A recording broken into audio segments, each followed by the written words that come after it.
ಸಾಮಾನ್ಯ ಜ್ಞಾನ ಜಿಕೆ. ಪ್ರಧಾನಮಂತ್ರಿ ಫಸಲ್ ಬಿಮಾ ಯೋಜನೆ ಆರಂಭವಾಗಿದ್ದು 2016 ಜನವರಿಯಂದು. ದೇಶದ ಪ್ರಥಮ ಜೈವಿಕ ಇಂಧನ ಚಾಲಿತ ಜೆಟ್ ವಿಮಾನ ಡೆಹ್ರಾಡೂನ್ ಮತ್ತು ದೆಹಲಿ ನಡುವೆ ಹಾರಾಟ ನಡೆಸಿತ್ತು. 2018 ಅಕ್ಟೋಬರ್ನಲ್ಲಿ ಅಲಹಾಬಾದ್ ಹೆಸರನ್ನು ಪ್ರಯಾಗ್ರಾಜ್ ಎಂದು, ಅದೇ ವರ್ಷ ನವೆಂಬರ್ನಲ್ಲಿ ಫೈಜಾಬಾದ್ ಹೆಸರನ್ನು ಅಯೋಧ್ಯೆ ಎಂದು ಬದಲಾಯಿಸಲಾಯಿತು. ಸರ್ದಾರ್ ವಲ್ಲಭಭಾಯ್ ಪಟೇಲ್ ರವರ 182 ಮೀಟರ್ ಎತ್ತರದ ಏಕತಾ ಪ್ರತಿಮೆ ಗುಜರಾತ್ನಲ್ಲಿದೆ.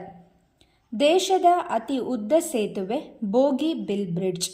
ವಿಶ್ವದ ಅತಿ ದೊಡ್ಡ ವಿಮಾನ ನಿಲ್ದಾಣ ಇಸ್ತಾಂಬುಲ್ನಲ್ಲಿದೆ.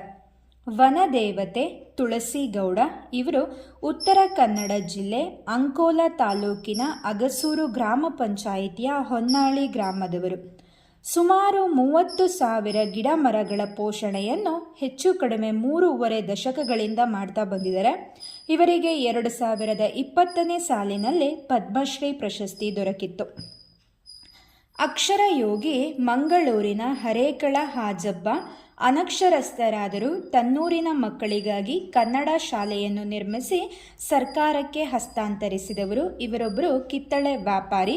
2020ನೇ ಸಾಲಿನ ಪದ್ಮಶ್ರೀ ಪ್ರಶಸ್ತಿ ಇವರಿಗೆ ಬಂದಿತ್ತು.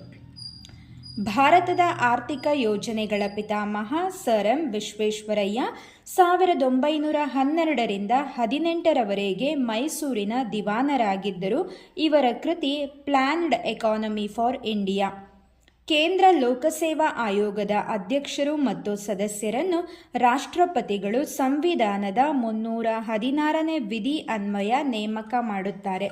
ಹಾಗೆಯೇ ರಾಜ್ಯ ಲೋಕಸೇವಾ ಆಯೋಗದ ಅಧ್ಯಕ್ಷರು ಮತ್ತು ಸದಸ್ಯರನ್ನು ಆಯಾ ರಾಜ್ಯಗಳ ರಾಜ್ಯಪಾಲರು ನೇಮಿಸುತ್ತಾರೆ.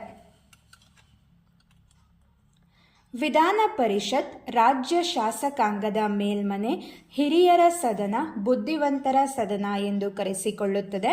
ಇದರ ಅಧಿಕಾರ ಅವಧಿ 6 ವರ್ಷಗಳು. ಕನಿಷ್ಠ ವಯಸ್ಸು 30 ವರ್ಷ. ಕೊರೋನಾ ವೈರಸ್ 2019 ಡಿಸೆಂಬರ್ 31ರಂದು ಚೀನಾದ ವುಹಾನ್ ಪ್ರಾಂತ್ಯದಲ್ಲಿ ಕಾಣಿಸಿಕೊಂಡಿತ್ತು. ಲ್ಯಾಟಿನ್ ಭಾಷೆಯಲ್ಲಿ ಕೊರೋನಾ ಎಂದರೆ ಕಿರೀಟ ಎಂದರ್ಥ. ಕೊರೋನಾ ವೈರಸ್ ಆಗಿದ್ದು ಸೂಕ್ಷ್ಮದರ್ಶಕದಲ್ಲಿ ಕಿರೀಟ ರೀತಿಯಲ್ಲಿ ಕಾಣುತ್ತದೆ. ಹಾಗಾಗಿ ಇದನ್ನು ಕೊರೋನಾ ಎಂಬ ಹೆಸರು ಬಂದಿದೆ.